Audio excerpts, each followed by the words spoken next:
Coach just getting to know each one of his players individually as people first, and once we all get on the court starting tomorrow, we kind of get a feel for each other on the floor. But Bud and the staff has been really cool at just trying to get to know one another. I mean, it's kind of hard to figure out your identity as a team throughout the summer when you first get a job and finding your staff and trying to understand the players on your team. So these last 2 weeks of us getting some pickup games in, being around each other, was key for us, and we got to understand one another, understand the coaching staff and what they want from us, and hopefully, now we can move forward with training camp and preseason games and kind of build out who we are. Yes, Kevin, Dwayne Rankin, Arizona Republic. First, happy birthday. Thank you. Second, I'm curious when you look at the season in terms of what you guys brought in the offseason. Tyus, Monte, Plumlee. How do you like those fits with the group? It's basically, essentially, pretty much all from last year. And then, two, just how do you even approach when you may be up for an extension? How do you even do it mentally? Do you even just say, I'm going to go play and whatever happens? How do you process all that? Your first question is always good adding players to your team that are veterans with high IQ that can actually still provide good minutes for you. Tyus, Monte, Mason, we got a couple other guys, the rookies, the guys, Oso, Ryan, Jalen. We got guys that can come in and that can still provide us a good spark that are different, got different skill sets. So looking forward to building with them. As far as extension, I'm 2 years out I got 2 years left on my contract. I'm focused on being the best that I can every day in the moment, and we'll figure that stuff out when it's time. Katie, Richard Sines, Fox 10, good to see you again. Congrats on the gold. Thank you. You talked about, some of the new additions. Matt talked about some of these guys took less money, could have got more money somewhere else. What does that say about the culture that you guys have kind of established here and about the individual person that's putting winning first? Yeah, you got to give those guys the most credit for seeing past money and wanting to be in a situation where they can help build towards something special. Credit to the front office and the staff for letting those guys know who we are, even though we didn't finish the season the way we wanted to. When you have a good front office and a good culture, you can still speak to guys regardless of that, and that's what they did throughout the summer. And also the city of Phoenix helped us out as well. So many players love coming here, love playing here, love being here. So that helps us out as well. So having new additions to the team is a plus, and now we're looking forward to seeing how it works on the floor. Kevin, how do you envision Tyus contributing to the chemistry amongst you, Booker, and Bill? Just another veteran presence that been around great players throughout his career. Played in different roles where he was coming off the bench, had to fill in for guys that were injured, got traded to a Washington team where he had to assume the starting role. So he's been in different situations, and so a guy who's seen a lot in this league is always good. And so being around the last 2 weeks, seeing this game, being able to figure out how I can help as well has been fun. So I'm looking forward to practice. Mark McClune, Arizona's Family Sports, good to see you. I wonder if you could describe the feeling of standing up on the podium winning gold this summer, and if that feeling at all, did that reinforce anything of getting back to the grind here and chasing a championship in the NBA?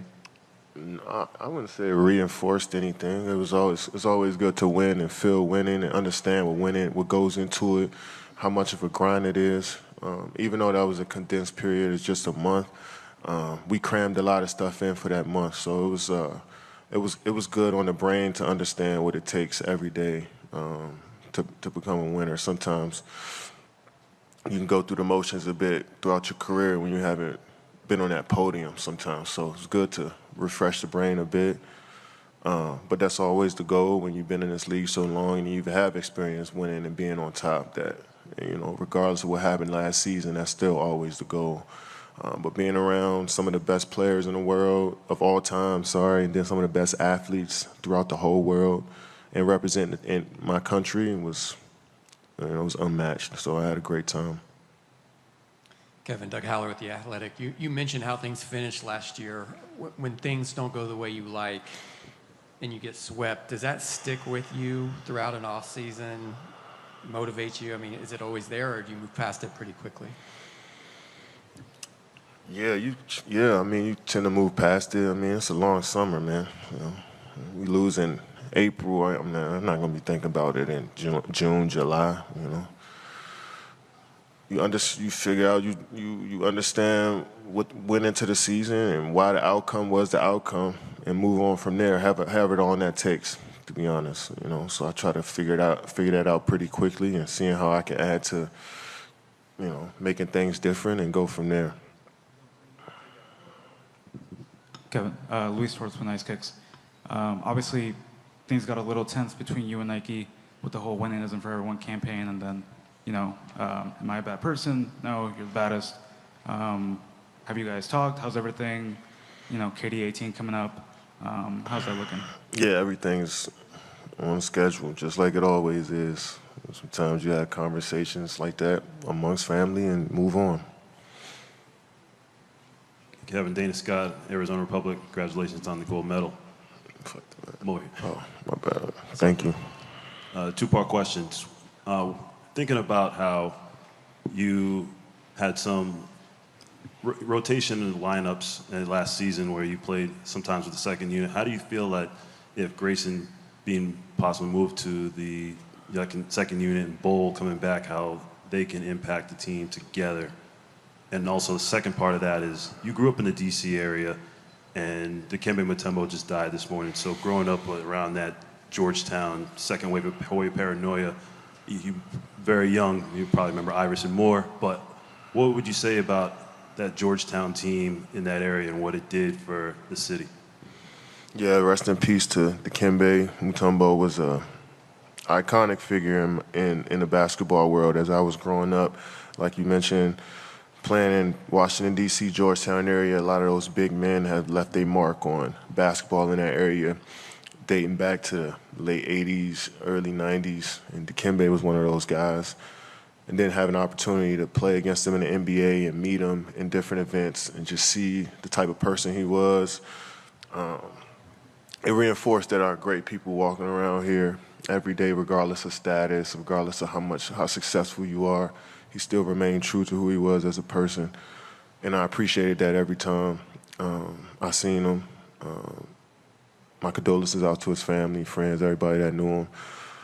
That's a huge loss. If you ever met Dikembe, he just brightened up the whole room. So, and I wasn't even that tight with him. And, you know, so I'm sure so many people going through a lot of emotions right now. So he meant so much to the game, and rest in peace. Annie, last one. Kevin, congratulations on your 4th Olympic Thank you. medal and leading the USA in scoring. But, you know, you were there for more than half of Diana Taurasi's 6 times at the Olympics. And talk about the impact she had on you as an Olympian and then her work ethic here in Phoenix. Yeah, DT has done so much for basketball as a whole. You know, I remember her as a high school, middle school player, her setting an example for basketball in the women's game, introducing some people to the women's game when she was coming out of UConn, and to be with one franchise her whole career and reach the pinnacle and all-time leading scorer. Did she play 20 years in the league? 20 years, championships, gold medals, done it all. Still DT that I met 15 years ago. So I appreciate what she's brought to the game of basketball, this area in Phoenix and the whole Arizona. And I think she still got some time left. I think she got a couple more years to play. But we'll see. Even if she doesn't, she can walk away with her head held high for what she's done to the game. Yeah. I mean, Al is the historian of this franchise. He was here from day one, and somebody that I grew super close to over time, somebody that I view as a really good friend of mine, and obviously tough for all of us. But, you know, he's embedded in this culture and in this city forever. You know, so it's like losing a family member for a lot of us. Sorry about that. First, congrats on winning gold. And then second, you wearing the patch, obviously, to get on the jersey. What's that going to mean for you this season to have him basically with you from start to finish? Yeah, means something to me. Means a lot to me. You know, I heard rumblings of getting Shazam on there. You know, I think that would have been iconic. But yeah, I think it's my job to further communicate to the guys that haven't been here, you know, how important this patch is and how much it means to the city. And we're going to wear it with great honor. Was when you look at just the roster moves that was made, particularly Tyus, him being a point guard and you can get back to being off the ball, what's that going to mean for you and for the team as a whole? I mean, me and Tyus go back to 2014 draft class. So somebody that I've had a close relationship for a long time. And, you know, we can say it how it is. We got him for a steal. You know, I remember the news being broke while we were at USA and all the guys in the locker room was like, man, how did y'all get that done? But something I'm super excited about, you know, obviously, not only everyone talks about the assist turnover ratio, but he's definitely not someone you can leave open either.